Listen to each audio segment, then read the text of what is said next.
Hey everyone, welcome back. It's great to dive into something I think is really fascinating. And we're going to be talking about manga. Yes. But we're not just going to do the kind of basic overview. Yeah. I mean, we're going to talk about what it is and stuff, but we're going to really go deep. Yeah. We're going to talk about the history of it, the cultural significance, the global impact. Absolutely. And I think you'd be surprised to learn that manga outsells American superhero comics. It's true. Yeah. Worldwide.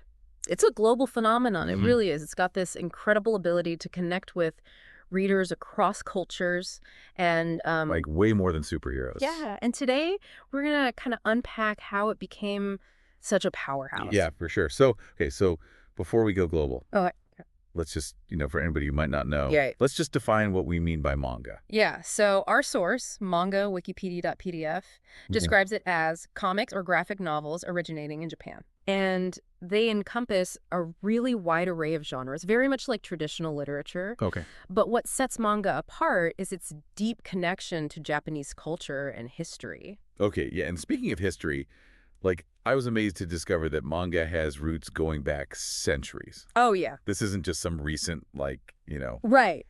phenomenon. It's got deep Yeah. roots. Yeah.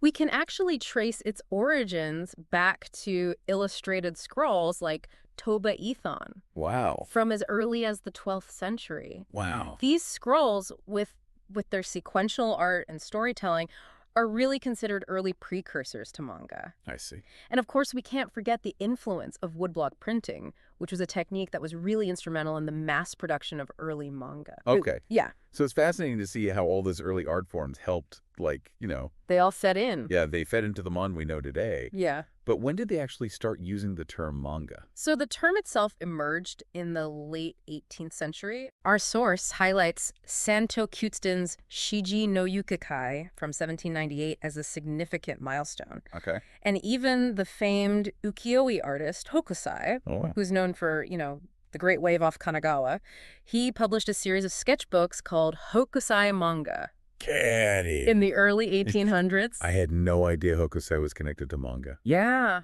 That's really cool. It adds a whole new layer to his legacy. Yeah, it does, for sure, for sure. So it seems like a lot was happening in the late 18th and early 19th century Absolutely. in terms of its It's a development. very formative time. Yeah, and you're picking up on a crucial point here, because this period coincides with the development of Western comics, Right. which is often traced to 17th century Italy. Hmm.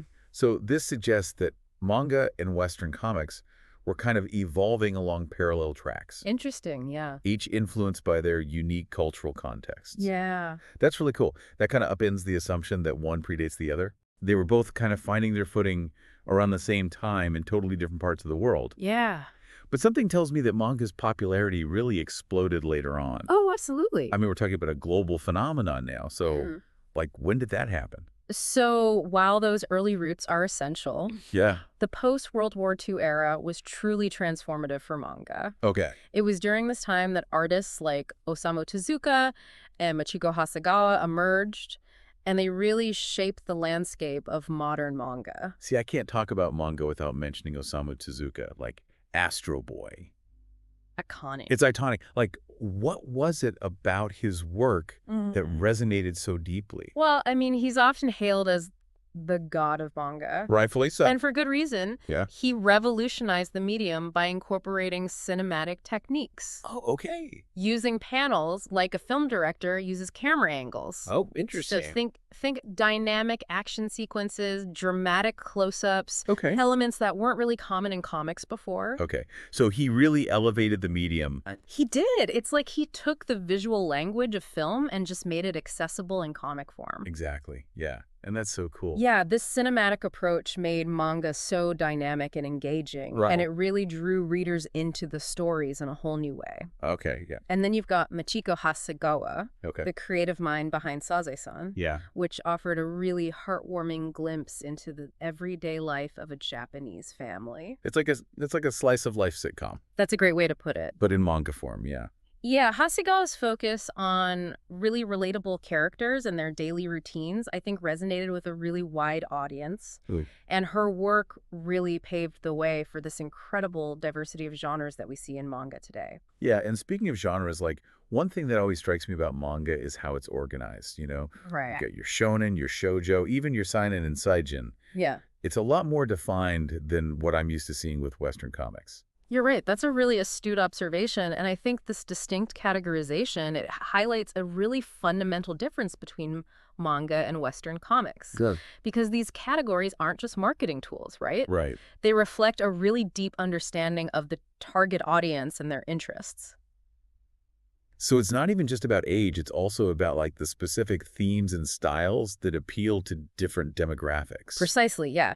So shonen manga, for instance, targets young boys Okay. with action-packed adventures, often featuring like a male protagonist on a hero's journey. Yeah. Think Dragon Ball Z or One Piece. Right. Whereas shoujo manga, on the other hand, caters to young girls, and it delves into the complexities of, relationships, friendships, emotional growth. Right. Fruits Basket is a really classic example. Okay, yeah, I see that. Yeah. And it's interesting how these categories are just so ingrained in the manga world. They really are. It makes me wonder, though, like, does this targeted approach ever limit the potential audience That's a great question. for certain manga? Yeah, and while I think these categories do provide a framework, Okay. there are definitely instances where the lines get blurred. Yeah, And many manga series actually transcend these demographic boundaries and attract a much wider readership. Sure. So ultimately, great storytelling has a way of breaking down those walls. Absolutely, yeah, for sure. Now, we can't talk about manga without mentioning its close relationship with anime. Right. It seems like almost every popular manga gets adapted into an animated series or a film. Well, and it's a two-way street. It Okay. really is dynamic. A lot of the really beloved anime series that we know Yeah. started as manga. Right. And the visual nature of manga lends itself so perfectly to animation. Of course. And the addition of sound, music, voice acting, it just brings a whole new dimension to those stories. For sure. And it's not even just a one-way street. Exactly. Some manga are actually inspired by live action or animated films. Yeah, absolutely. And it's really a testament to the interconnectedness of Japanese media, Okay. where different forms of entertainment are constantly inspiring and influencing each other. Right. And this dynamic exchange of ideas, I think, has really contributed to the richness and diversity of both manga and anime. Totally.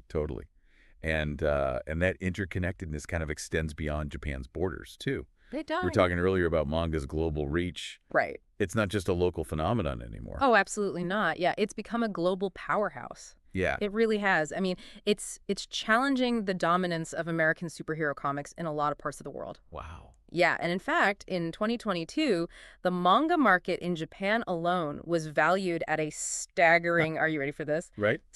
675.9 billion. Wow, that is a lot of yen. That's a lot of yen. That is a lot of money. Yeah, it highlights just how deeply ingrained manga is in Japanese culture and how that popularity translates into some serious economic power. Oh, so it's like not only is this a cultural force, But it's also an economic powerhouse. absolutely, and that influence is spreading rapidly. Okay. We're seeing significant readership in France, the USA, other countries. Wow. It's even sparked these new comic traditions like manhwa in Korea and manhwa in China. Get out of here. It's like this ripple effect It really is. of creativity with manga at the epicenter. Yeah, it makes you wonder, what is it about manga that resonates so deeply with audiences worldwide? That's a great question.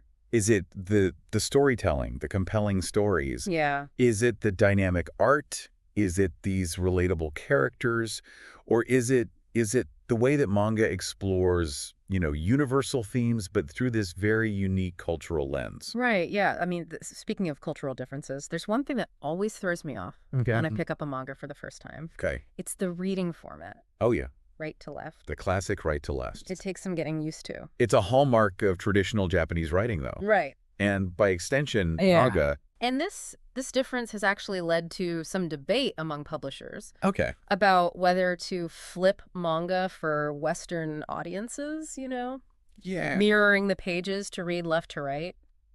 I can see both sides of the argument. Right. Because on the one hand, flipping the pages makes it more accessible to readers who are used to that left to right format. Sure. But on the other hand, you're kind of compromising the artistic integrity of the original work.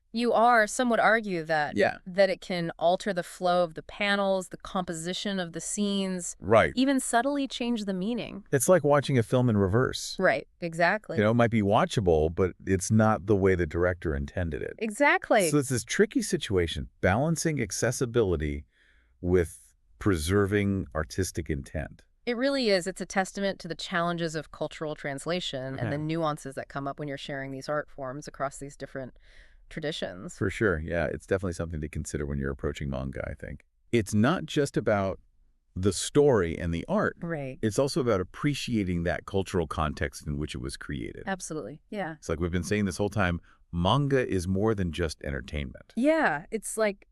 It's a window into Japanese culture. Right. It's a reflection of their societal values, and it's just this powerful form of artistic expression. For sure. And I think the fact that it's really captured the imaginations of readers worldwide Yeah. speaks volumes. Totally, totally. We've covered a lot of ground, you know, the history, the genres, We really that do. cultural impact, even like, you know, the reading format. Right. But it feels like we've only scratched the surface here.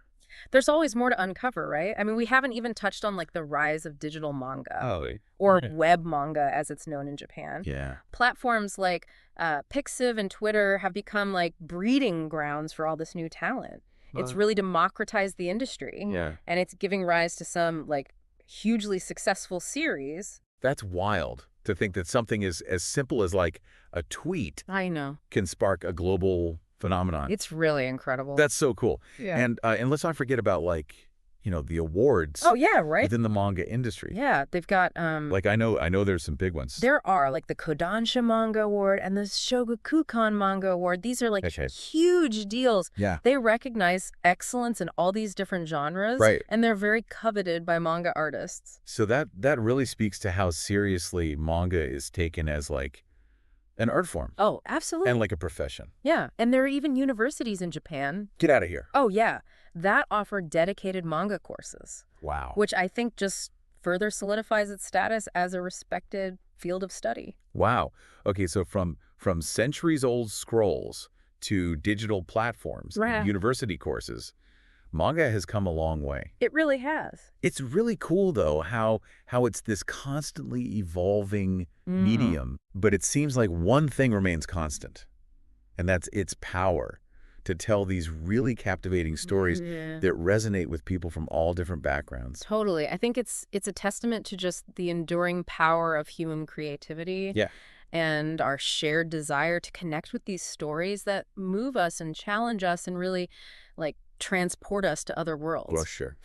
Manga's journey has been really remarkable, and I'm excited to see where it goes next. Me too. Me too. It has been a really, truly incredible deep dive It has. into the world of manga. We've learned about its rich history, the cultural significance, global reach, Yeah. the community that surrounds it. It's a vibrant world. It really is. It really is. And it's definitely something that, you know, if you haven't checked it out already, I think you should. I think people should delve a little deeper, Yeah, totally. discover the magic of manga for themselves. I love it. Well said. Well said. Well, thanks for joining us on this deep dive. Yeah, this was fun. This was great. Mhm. Until next time, keep exploring, keep learning, and keep diving deep Keep diving deep. into the things that spark your curiosity. Happy reading, everyone.